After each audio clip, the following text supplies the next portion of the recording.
what I'm going to talk about today is basically this tree search algorithm, where we build from a state space this search tree. And the question how to build the search tree is given as a strategy for solving this search problem. And the algorithm is written here in pseudocode. We basically have a function which takes a problem and a list as input, and it returns a solution or failure. Most important notion is this list, this fringe, which contains all the nodes that still need to be explored, so in our search tree. And what we then do is we have an instantiation phase, so we insert the initial state node of the problem to the fringe. And then we look at all the possible successors of this first element in the fringe, which is the only element at the time. If there is no successor for this node, we return failure. If there is a successor, which is a solution, we return this as a solution, and otherwise we have to extend our search tree. And now the question is, how do we extend this search tree? Extending the search tree means adding new nodes to the fringe, and how we do that determines how we search in our search space. And the sort of most simple way of doing this is called the breadth-first search, and that is basically implementing the fringe as a FIFO queue. Who knows what FIFO stands for? First in, first out. Yes. So basically, it's the notion of a queue. In this case, we start from a problem where we have the root node, which is A. We put it in, and that is our first iteration. Then we take it out and we look at the possible successors of A. And these are B and C. And what we do is we add them to our fringe. Yeah. So now the question is, what is the next node to expand? And that is the one that is first in the list. Yeah. And I look at the successors of B, and I add them to the list. Suppose that none of them is a solution. Yeah. And then I take out the next one in the fringe, which is a C. See it here. And you add the successors of F and G. And so on and so on and so on. And basically, by using this data structure of a FIFO, of a queue, you get the behavior that you start with the top, and then you explore the first level, and after that you explore the next first level. Basically, you explore breadth first, the level of the search tree. Yeah.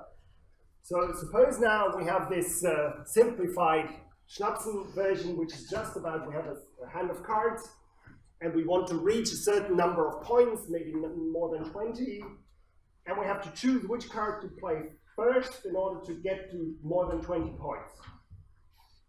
And what you basically do is you look at the situation where you played the first card, you look at the situation where you played the second card, the third card, the fourth card, and the fifth card.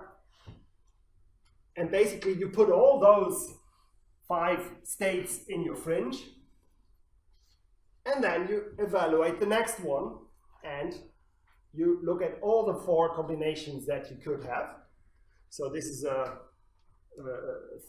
jack, I think, yeah, jack, queen, and so you could now play the jack, the queen, the ace, and the king. That gives you 4 more states you can end up with. And in this case, you can stop there because you have found a solution. I'm missing one there. So you first would have to explore the one way you have played the jack, then you have to explore the one way you played the queen, and when you have the one way you played the ace, you found a solution. So we now found a solution, a path from the initial state via this decision. I think I even get arrows here. So my path to getting to playing more than 20 points as quickly as possible is found by exploring. I should have taken these two as well. And then I find the solution. So basically, if I want to play at least 22 more than 20 points with as little cards as possible, I can just play first this ace and then the second ace, obviously, and then I get to 22 points. It's trivial from a human perspective, of course, because you would always use the highest cards to play out. But for a computer without any additional knowledge, this is not so trivial. It's a sort of a systematic, we found the solution by systematic search.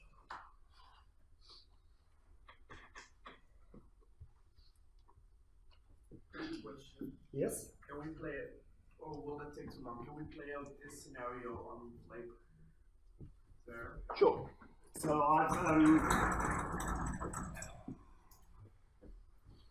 I call the first one A. Yeah, so I don't want to draw them. So I have my top one. I look at which of those, from which state can I get by playing a card out of this hand. And then I get 4 ones. This is where the B would be this one, C is this one, D is this one, E is this one, and F is this one. I've forgotten one, of course. Yeah? So this one has already gone because I did the exploration. Otherwise, I wouldn't have found the BC, the top 5. So now I have this situation, because now I want to explore the B. And the B was these 4 cards. Yeah? So I now have 4 possibilities. I can play the jack.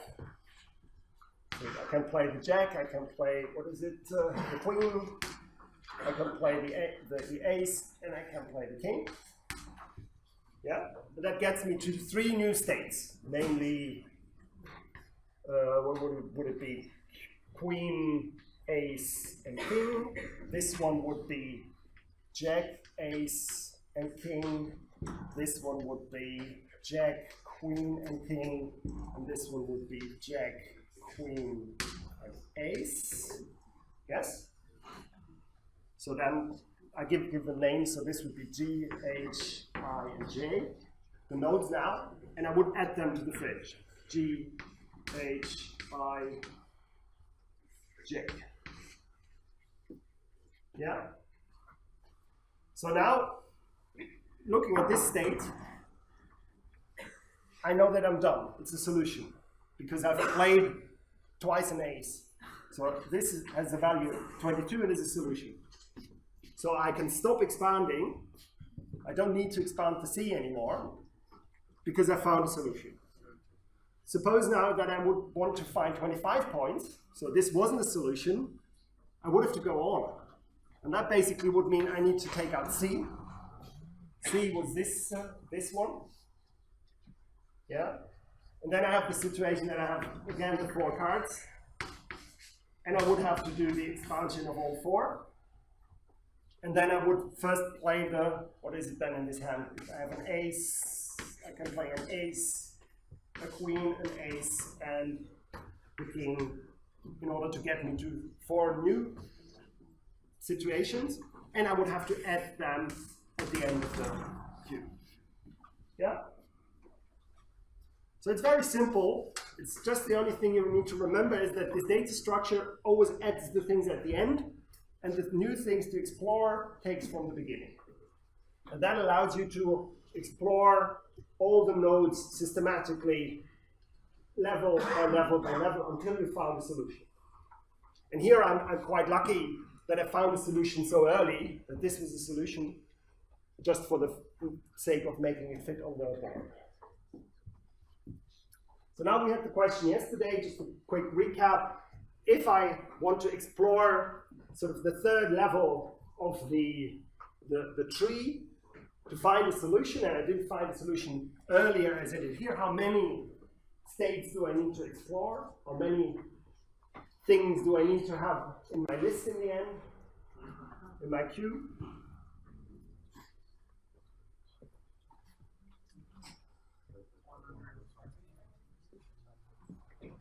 So I hear 120, and that is 5 factors. So this was now the case where we don't take back cards. If you go to the first part of the game, you get your cards back. And then basically, instead of having 4 options here, instead of having 4 options, I would have 5 again. So how big would my search space be if I would always refill my cards? 302. Say it again. 3,000. Okay, and that is 5 to the power of 5. This is now if I explore until the end all 5 levels. So if you have to explore to the 3rd level, it would be this number. Yeah? So it is always the branching factor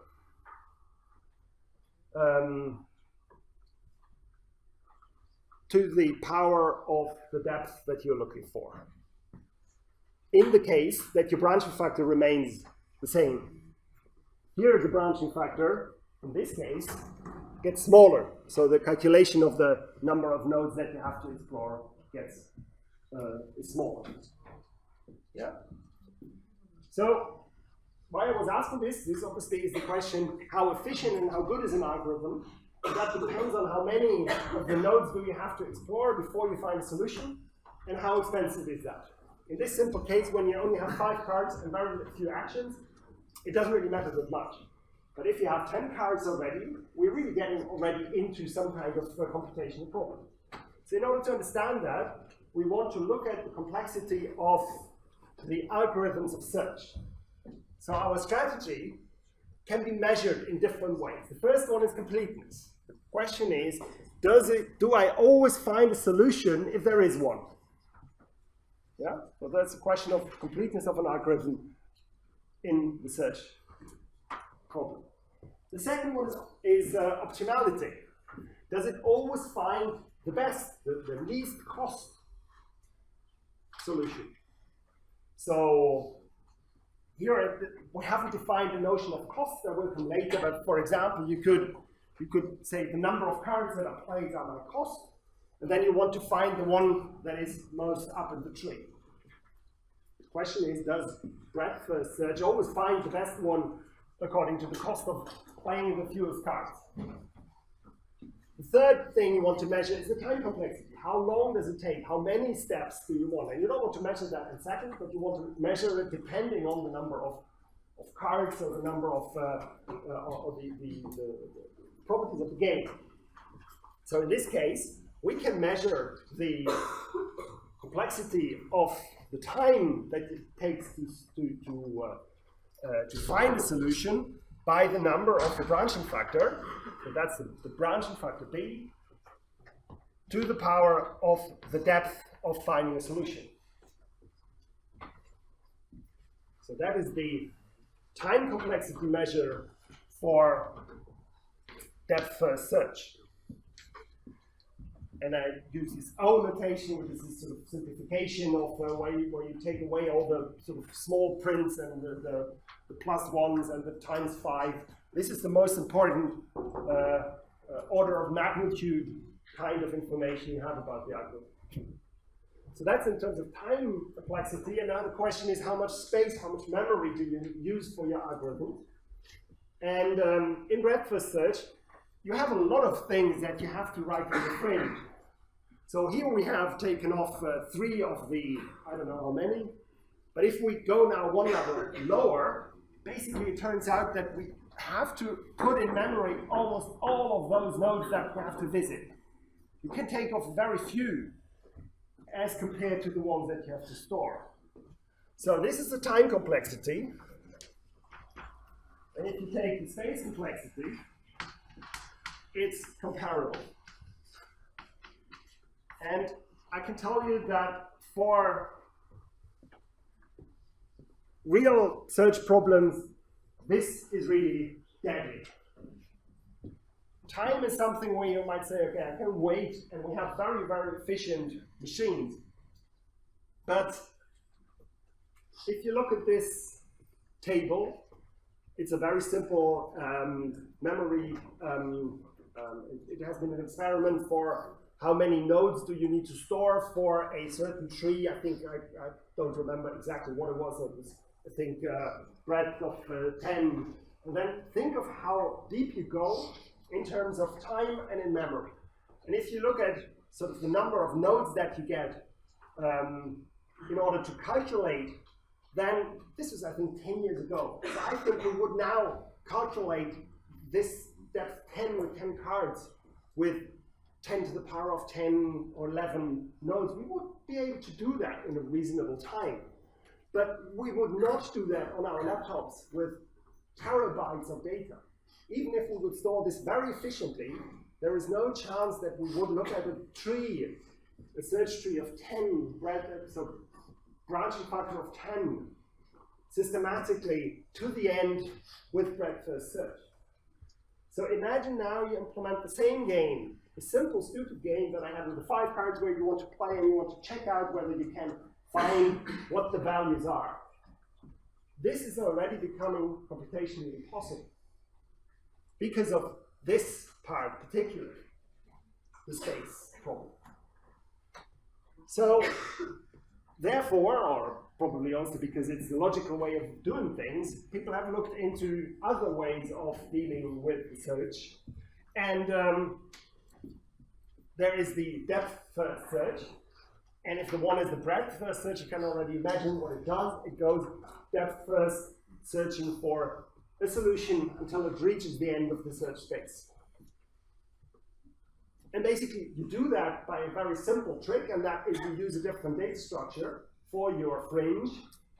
And that is a queue, or a stack, a LIFO queue, and that is now last in, first out queue, which is also known as a stack, as a data structure. So let's see how that works. We have our data structure is not a queue now, but it is a stack. Yeah. So we start with A, put it in our stack, and we take it out and expand it. What do we get? We get B and C. So in order to keep with the order of how you put in that is might be confusing, but you can choose in principle how to add them to the fringe. And then the next step is you take the top one. You always take out the top one from this stack. This is B in this case. So now we look at expanding B, and we add E and D. Yeah? You see how this works? We again take out the top of the list, and we expand the top. And we add I and H. So we take the top again. The top has no things to explore anymore. Suppose we haven't found a solution yet. Then we take the next one in the list. And that is then the I. The I also does not have anything to expand. So we take it out. Now the top of the list is the E, this node. And we can add new stuff to the stack. So if we expand E, we get, so this one we've done. If we expand E, we get J and K. So we add J and K. And again, we look at J, is it a solution or it's not a solution, and so forth. Yeah? You get the principle? And that basically gives us a way of exploring the tree from the root to the leaves in one go down here. Then it does something that's called backtracking. So if this is not a solution, I have to go to the next one and look right in this case. If this is not a solution, I have to go back, and then the one that is again the best one according to the depth first search. And I do the same. So it's now, once I've explored all the J and the K, the next one in my list. So I see that E cannot be explored anymore, and then the next one in my list is the C, and I do exactly the same. Yeah. So basically, now if we do this with our Schnapsen example, the difference would be here that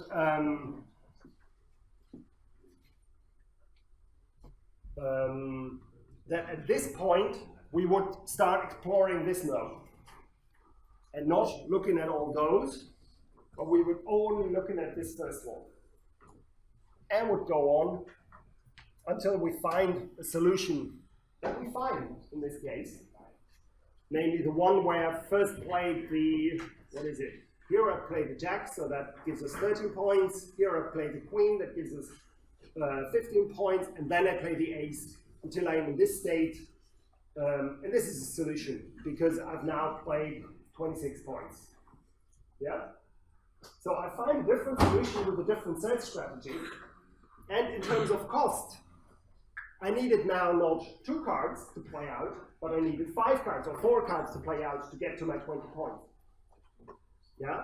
So I haven't explored the tree in its full breadth, but I only explored one way down. Yeah? Doesn't that give you a solution that might help you the least cost? Thank you for saying. This is it wasn't a queue, it wasn't discussed beforehand. Indeed, this algorithm is not optimal.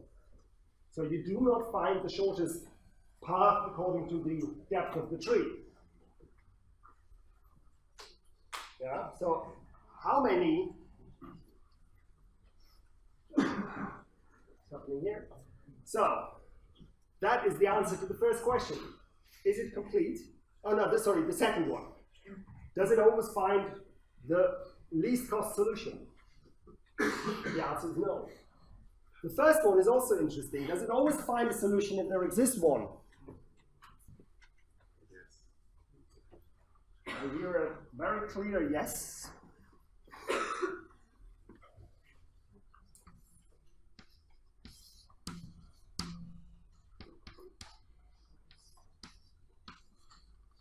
So this is my initial state. This is the state A. I do depth first search. So I put the J in my stack, should start down here. And then I start at the A. And now I have 2 ways to go. I can go to the J, and I can go down to the S. So I put the S and the J in my stack. And I take out the J because I have to expand the J's, and that gets me an A. And I have to expand now the A, and we know that this was the S and the J. So I take out the J. And I think you see what's happening. I'm now building a tree which is J, A, J, A. And if I implement my depth first algorithm this way, where I don't check for duplication, then I might get into an infinite loop. Yeah? So basically, depth first search is not complete. Because if you implement it without extra knowledge, it doesn't always find a solution. Because this algorithm, if I implemented it this way, and the trick is, of course, that I put those 2 in a stupid order. I put S again in, and I should not have this one is the, yeah, I think, yeah. So I should not have put J again in, because I have already explored it. So if you do the duplication check, then you can avoid this. But you need to add extra knowledge. So the pure depth first search is not complete. It's not optimal. What about time complexity? So how many nodes do you have to explore in the worst case? All of them. And how many are they? Okay. So the time complexity is again in the order of the branching factor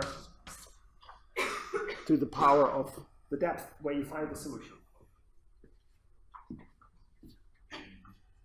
So if you do the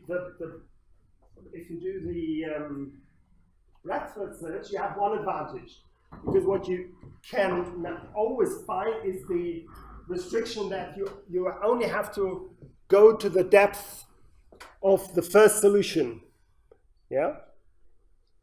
Here you might really have to explore the whole depth of the entire tree. Okay, so that is time complexity. What about space complexity? Are you the same?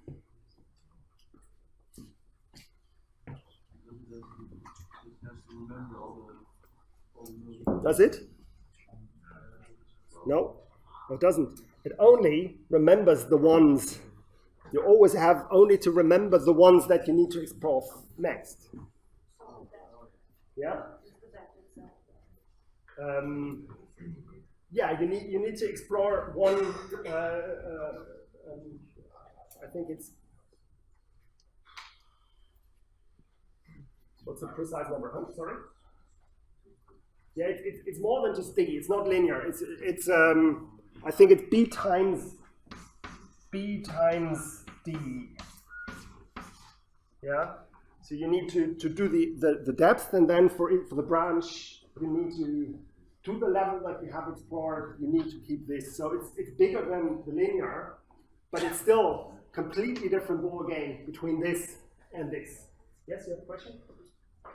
Yeah, if the algorithm is not complete, how can we have a time complexity? Shouldn't that just be, because you said you could get stuck in infinite loop, wouldn't the worst case time complexity then be that infinite loop? D could be infinite. Okay. Good question. So here's the summary of the algorithms. So breadth first also could be, actually I cheated a little bit. Breadth first can also be incomplete. I think we didn't even talk about it. So breadth first could have a problem if you have infinitely many choices to make, and then it's obviously impossible to find the right solution. So if we consider a game that you pick at every move, you pick a number out of the rational numbers or the natural numbers, then I cannot even draw your search tree because I have infinitely many options to choose from. The natural numbers is obviously infinite. So I cannot explore the search space when I have an infinite branching factor. But as soon as I have a finite branching factor, so finite number of options, then my algorithm is complete. Depth first is not complete, and then we have the time, which is more or less the same. So here the D stands for the depth, where the solution can be found, the first solution can be found, and this is, I think, the maximal depth. The space complexity is really the big difference, because if you do depth first, you only need to keep one branch more or less with a little bit of overhead in memory. So that's a big difference. And on Friday, I will show you one of my favorite algorithms that sort of solves the magic of combining both the completeness of breadth first search and the space complexity of depth first search. Yeah? So we started on the slide by tree search. Yeah. And the definition of a tree is acyclic graph. So how can we connect that with this situation where we have a cycle? I built a tree out of a state space. So this is my state space, and the tree I built is this, and this is an acyclic graph. So this is the search tree,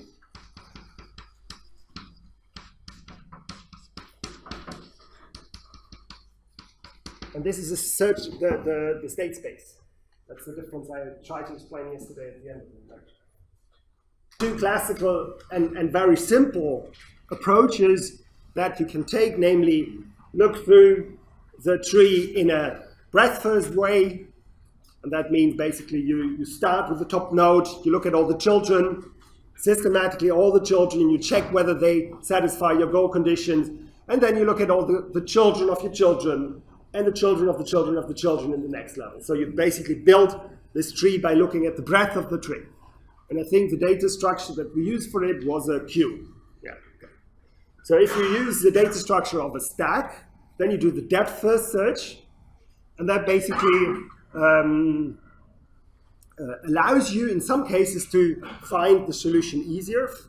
You have to less in memory, but there's disadvantages.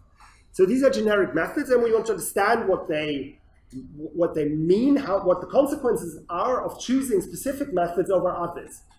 And the way we did that was to look at, and this is I think a very classical computer science approach, you look at generic properties of the algorithms.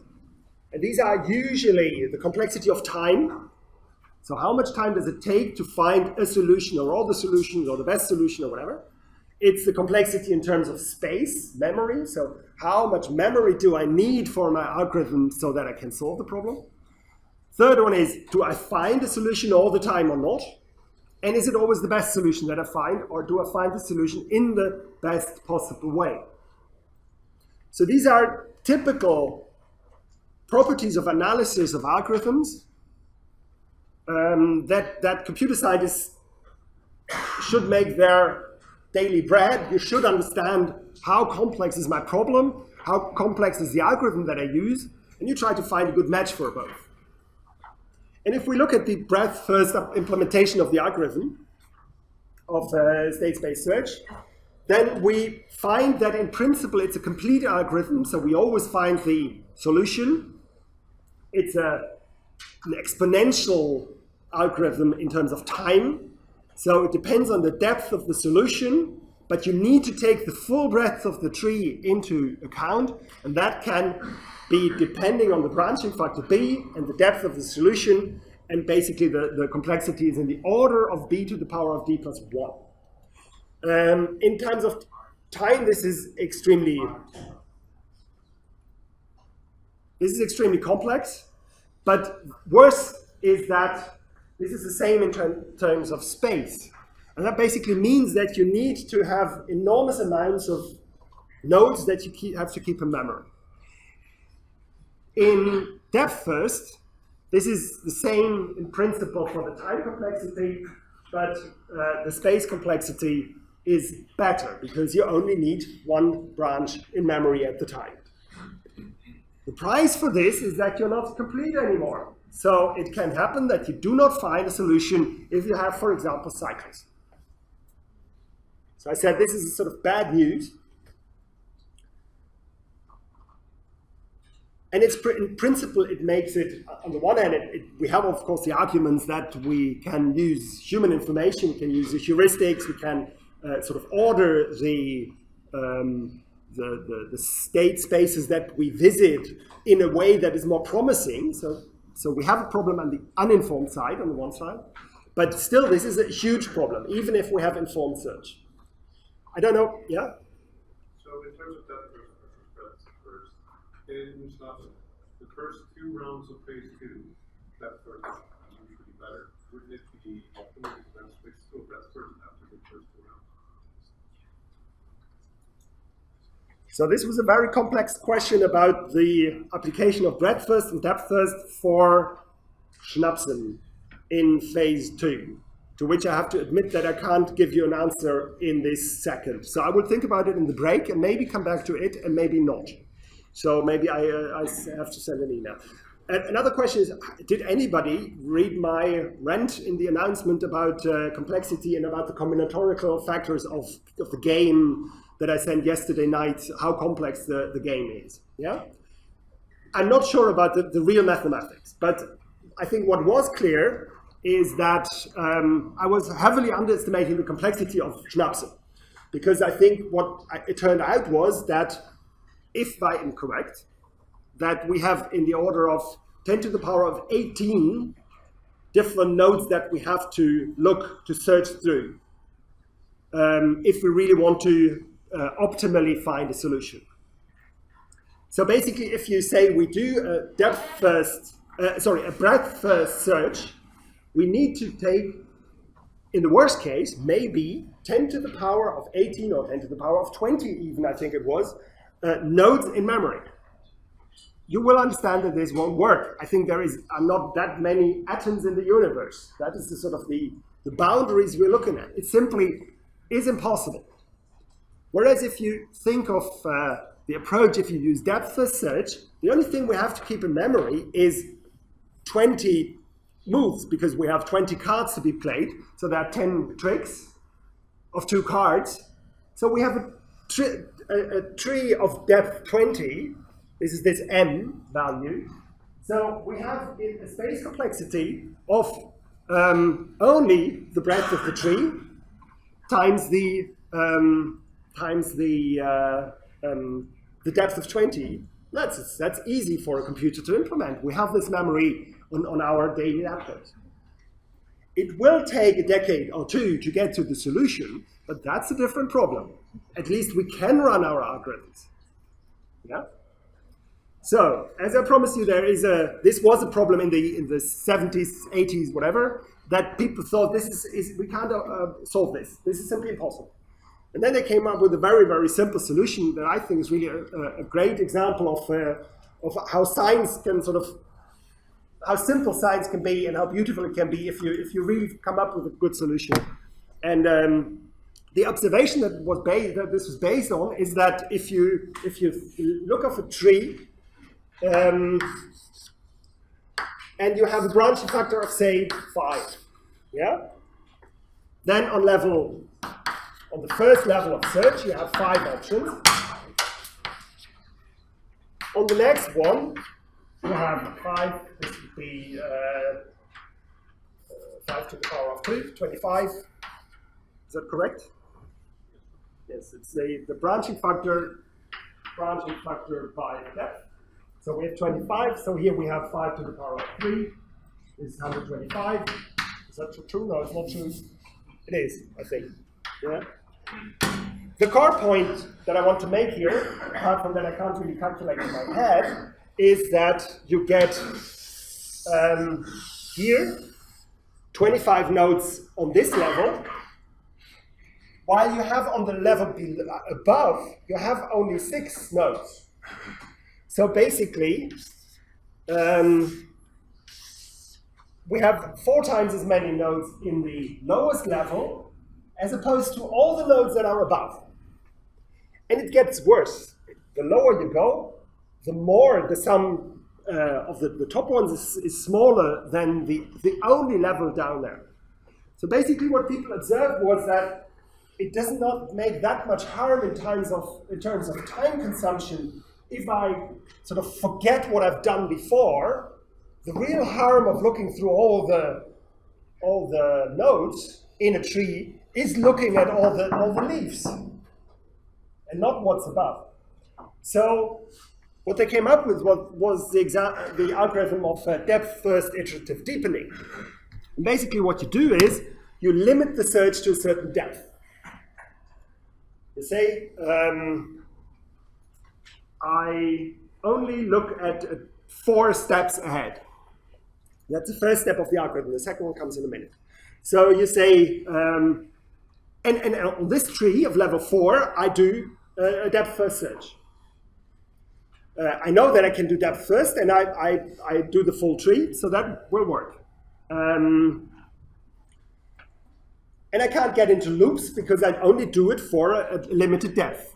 So I can't get into an infinite tree, an infinite branch. So the problem with if I cut off the depth of the tree is that I might lose out on a solution that comes the next step or 10 steps further in the depth of the tree. Yeah. So this algorithm, if I do a depth limited search, is not complete, as you can imagine. So the idea is to just iterate until you find a solution over these depth limited search where you do depth first search. So how does it work? Let me see whether I have, no, I don't have it open, so.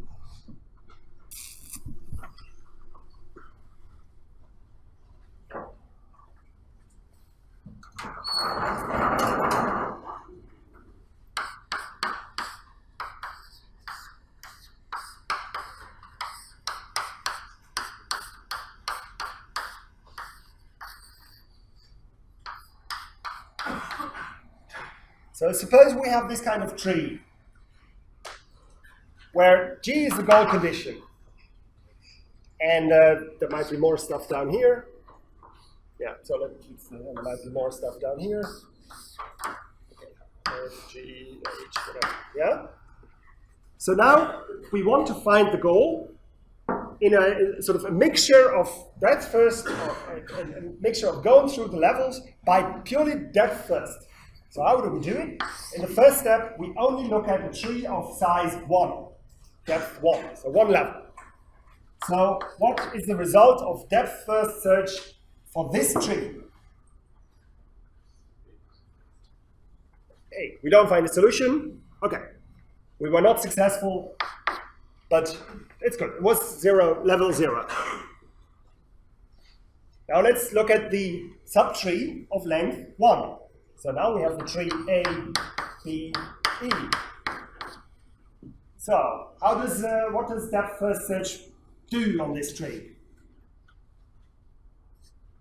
What is the order of the node execution? Yeah? Executes A to B and then. Yeah? And it checks whether there's a solution or not. There is no solution, so okay, chain. Let's go on. So that was depth 1, that is depth 2. Let's try a tree of depth 3. So that's this tree now. I want to redraw it again. So what's the order of execution of depth first search? Shout, help me. B, C, D, E, F, H. No solution found, yeah? Okay. So, yeah, chain. We throw everything away that we've already done. And now we go 1 level down again. So now we say, okay, let's now do this tree. So this is 3, this is 4. So what's the order of execution of the depth first search tree? Search is A, B, C, E, D, E, F, J, and we found the solution. Yeah?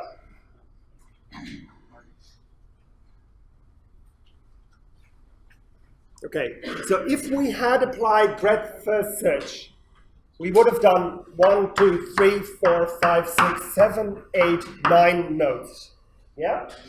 That would have been breadth first search, 9 nodes. If we had done depth first search on the full tree, not the depth first iteration, we would have done 1, 2, 3, 4, 5, 6, 7. Yeah? You're absolutely right. 7, yes. Good point. You would have done 7, unless you would have gone down in the tree far more. And now we've done 1, 2, 3, 4, 5, 6, 7, 8, 9, 10, 11, 12, 13, 14, 15, 16, 17, 18, 19. So you see that the time complexity is rather bad, but each time, and that's the core thing, we only had very few elements in memory. So it can be shown, and I think I get to that in a minute here in the slides. So let me go more systematically back to the slides now. So iterative deepening is a general strategy that you can always apply to find the best depth limit L, because we go systematically, we add a level of the tree 1 by 1. And it works very well with depth first search. So this is the example. We start with a limit of 0. We don't find a solution, we go 1 level down. We don't find a solution, we go 1 level down. Always depth first, and that's the key, that you do this depth first with backtracking until you have exhausted the entire tree, and you go down until you find a solution. Then even if this costs you a lot of more search, it is complete, unless you have infinite amount of branches, which is a sort of special problem that we don't address here. Yeah? So you basically take care of the problem of these infinite paths that we otherwise could not have avoided. It has a time complexity that is in the same order of that we had with depth first search and breadth first search. So it is more, but it's the same order of magnitude. It's the same order of complexity, and that is very important. So it doesn't add. If you add a number of depth, it is not significantly slower. So if we have a simple depth limited approach, we always complete if the solution is within the depth limit, if we do depth first search. But if it's below, we can't find the solution. We can't guarantee that we find the solution. Whereas iterative deepening will just go on until it finds a solution, and it has all the good properties that you would like from an algorithm. Okay, that was all on depth first search. And this is basically the depth first iterative deepening works because you can show that the amount of nodes that are, when you add another level, that are significantly smaller than the amount of, bigger than the nodes that you have already visited in the level before. Another thing I've ignored so far is that in many of the cases, it's not very clear where you start in your search. So obviously, if you have a card game, you start with a full deck, given to two players get their cards, and you have to find a solution where one of the players win or not. But there are situations where this is not necessarily so clear. So one of the typical examples is a maze, which you can approach in two different ways. So this example of the maze is that you are in the position C3, and that you want to go to the position D3. So that is your goal position, and that is your starting position. And basically the transitions are, you can move from one step in the maze to some other place in the maze.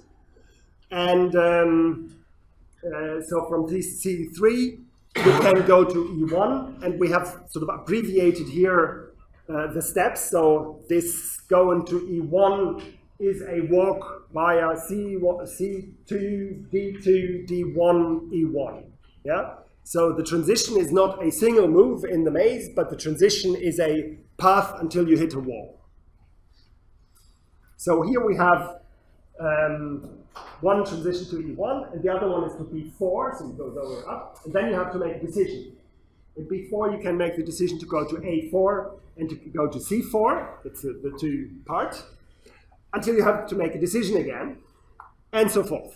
And that gives you this search tree, and all you have to do then is in your depth first or in your breadth first search to go from C3 to D3 via B4, C4, D4, and D3. And that's the solution. But obviously there is nothing sort of that stops you to think of how could I have gotten to my goal from my starting position. When I'm at my goal, what steps would I have to take so that I would get there? So basically, you turn the search direction around. So you start with D3 and you think, okay, from where would I have gotten to D3 efficiently? And that means D4. You have to be in D4, otherwise you can't get to D3. And in D4 you have two options, namely C4, B4, D3, and so forth. And then you turn around the search direction and you get another path, which might solve your problem easier, faster, or not. And to show you the difference between the two, I have a question. The first one is, this only works if you have a clear goal. If the goal is the same, so if you have one goal, or maybe two, one goal, and then you can start from this goal to go to your original position, to a starting position. In chess, for example, you don't have a unique starting position. There are millions and millions of winning chess positions. Same for Schnapsen. There are millions and millions of winning Schnapsen games positioned. Yeah? But if you have a unique starting position and a unique goal condition, goal state, then it's something worth considering. And then the question is, which impact has the branching factor? And then the question comes from, if you have information about who's my father, I know my fathers, I know my children, I know the family history of the House of Orange, or Orange, whatever it's called. And then the question they have to answer is Matthew Hüntjes a descendant of Willem van Oranje? Something we always wanted to know. Absolutely, I know. I don't have an answer to that, but for the purpose of this, it's quite interesting. So what way do you think the search makes more sense?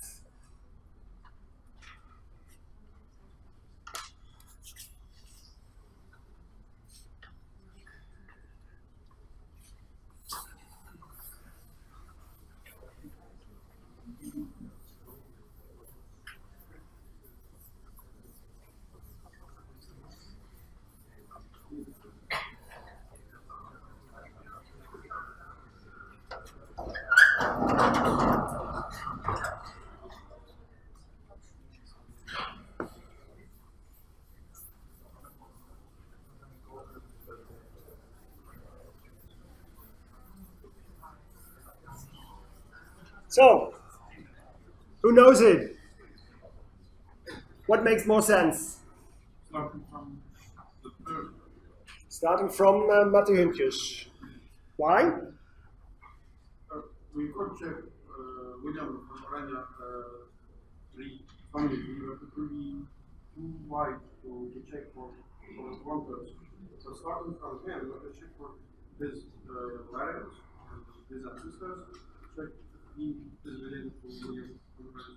Okay, so I guess you couldn't have heard the answer, but it is the correct answer that if you look at Matthew Hüntjes and you go up in the search tree from his direction, there are always two ancestors. Yes? Let me summarize the answers so that we can.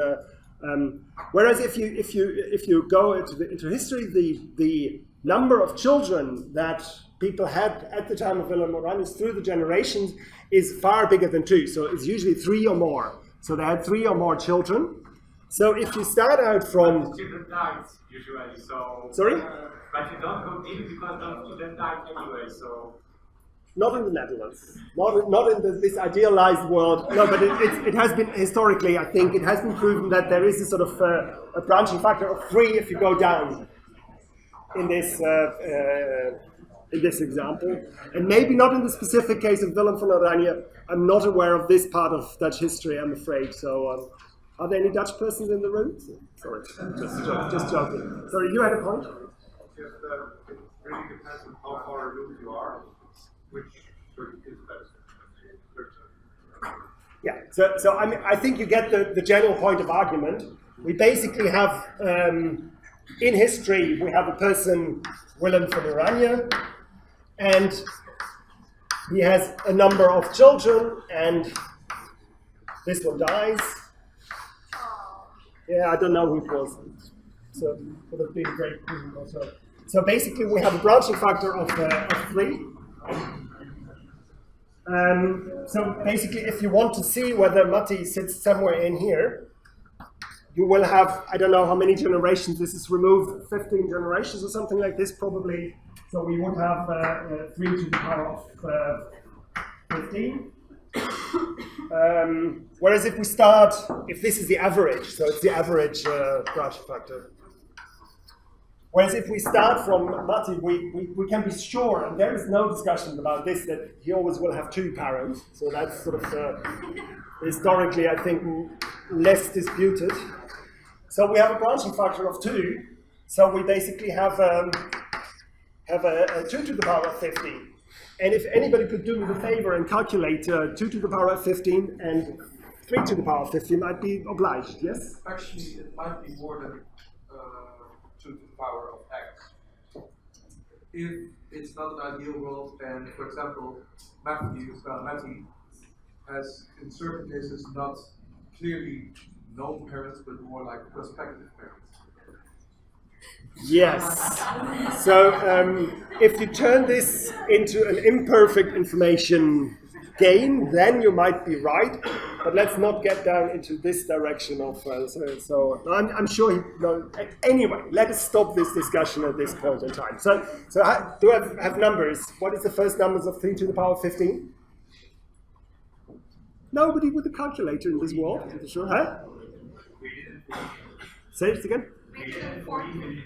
40 million plus, yeah, and 4. Sorry, 14 million plus, yeah, and this one 32,000. Okay, so you see that there is a significant difference between looking down from this tree with a branch factor of 3 and looking up with a branch factor of 2. Yeah? And you can imagine that this takes, it's no time at today's computers, but this is obviously a blink of an eye and it's gone. And if you look at more realistic problems, then you will see that this really makes a big difference. And I believe even that I calculated it on 10 generations, and here already you see that it's a difference of more than an order of magnitude difference. And if you can imagine what kind of game we have, or what kind of problems we address in Go or in Schnapsen or these kind of things, then these considerations become incredibly important and incredibly interesting to do.